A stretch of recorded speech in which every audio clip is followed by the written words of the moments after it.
ದಾತನೂರಿನ ಗ್ರಾಮಸ್ಥರಲ್ಲಿ ವಿನಂತಿ, ಇಂದು ಸಂಜೆ ಸರಿಯಾಗಿ 5:30ಕ್ಕೆ ಶ್ರೀ ಪಡಿವಣ ಬಾಗಿಲು ಆಂಜನೇಯ ಸ್ವಾಮಿ ಸೇವಾ ಸಮಿತಿ ಹಮ್ಮಿಕೊಂಡಿರುವ ಶ್ರೀ ಗಣೇಶ ವಿಸರ್ಜನಾ ಕಾರ್ಯಕ್ರಮಕ್ಕೆ ಮಂಡ್ಯ ಜಿಲ್ಲೆಯ ಉಸ್ತುವಾರಿ ಸಚಿವರಾದ ಚಲುವರಾಯ ಸ್ವಾಮಿಯವರು ಹಾಗೂ ಮಂಡ್ಯ ವಿಧಾನಸಭಾ ಕ್ಷೇತ್ರದ ಜನಪ್ರಿಯ ಶಾಸಕರಾದ ರವಿಯಣ್ಣವರವರು ಸಾತನೂರಿನ ಮುಖಾಂತರ ಕೆರಗೋಡಿಗೆ ಆಗಮಿಸುತ್ತಿದ್ದಾರೆ.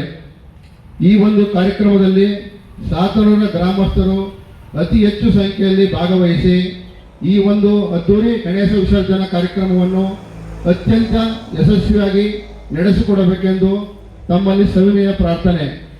ಈ ಗಣೇಶ ವಿಸರ್ಜನಾ ಕಾರ್ಯಕ್ರಮದಲ್ಲಿ ಸಂಜೆ 6 ಗಂಟೆಗೆ ಕರ್ನಾಟಕದ ಪ್ರಖ್ಯಾತ ನಂಬರ್ 1 DJ ವಾದ್ಯಗೋಷ್ಠಿಗಳಿಂದ ಮಹಾ ಮೆರವಣಿಗೆ ಮತ್ತು ಗಣೇಶ ವಿಸರ್ಜನಾ ಕಾರ್ಯಕ್ರಮ ನೆರವೇರಲಿದೆ. ಆದ ಕಾರಣ ಕೆರಗೋಡಿನ ಸುತ್ತಮುತ್ತ ಗ್ರಾಮಸ್ಥರು ಈ ಒಂದು ಕಾರ್ಯಕ್ರಮದಲ್ಲಿ ಅತಿ ಹೆಚ್ಚು ಸಂಖ್ಯೆಯಲ್ಲಿ ಭಾಗವಹಿಸಿ ಗಣೇಶನ ಕೃಪಾ ಕಟಾಕ್ಷಕ್ಕೆ ಭಾಗವಾಗಬೇಕೆಂದು ತಮ್ಮಲ್ಲಿ ಸವಿನಯ ಪ್ರಾರ್ಥನೆ.